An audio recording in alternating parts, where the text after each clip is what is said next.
दरवाजे बंद कर लीजिए और अपने फोन की वॉल्यूम थोड़ी बढ़ा लीजिए, क्योंकि अब आप सुनेंगे स्कैरी ऑडियो। नमस्कार दोस्तों, मैं हूं आपका होस्ट, आपका नाम, और आज मैं आपके लिए लाया हूं एक और रोंगटे खड़े कर देने वाली कहानी ऑडियो। अगर आप इस चैनल पर नए हैं और ऐसी डरावनी चीजें सुनना पसंद करते हैं तो सब्सक्राइब बटन को दबाकर इस डर भरी दुनिया का हिस्सा बने। तैयार हैं? आइए शुरू करते हैं। कभी किसी पुराने मकान में ऐसा कमरा देखा है जिसका नंबर जानबूझकर मिटा दिया गया हो?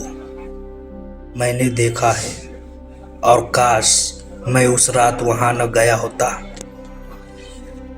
शहर के किनारे एक पुराना मकान है जिसे लोग अधूरी इमारत कहते हैं उसके अंदर एक कमरे का दरवाजा है, दरवाजा नंबर 13, जिसे कोई खोल नहीं पाता।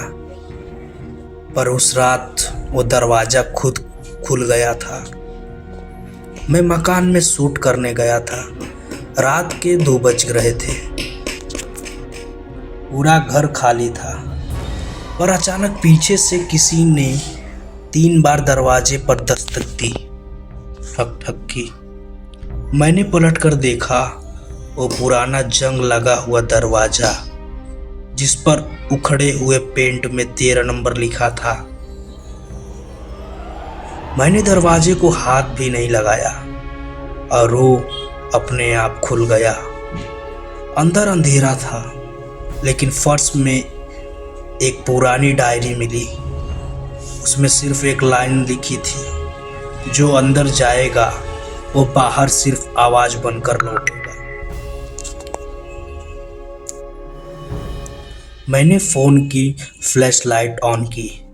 अचानक कमरे के कोने में कोई खड़ा था।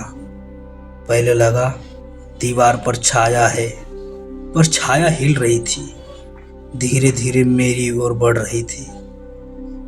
मैं पीछे हटने लगा, पर फ्लोर पर किसी ने नाखून घिसटने की आवाज आई। अचानक पीछे वाले कमरे में मेरी ही आवाज गूंजी, रुको, अंदर मत जाओ, मैं अभी बाहर आया। मैं जम गया उधरी, क्योंकि मेरी आवाज तो मेरी मुंह से निकली ही नहीं थी। अगले ही सेकंड कमरा जोर से बंद हो गया। मैंने दरवाजा पीटना शुरू किया, पर बाहर से फिर मेरी ही आवाज बोली, दस्तक देना बंद कर, अब तू मैं बन चुकी हूँ। सुबह जब लोग उस मकान में गए, उन्होंने कमरा नंबर 13 खाली मिला। बस दीवार पर ताजा खून से लिखा था, एक और आवाज बन गई। लोग कहते हैं अब उस कमरे से हर रात एक नई आवाज आती है, शायद मेरी।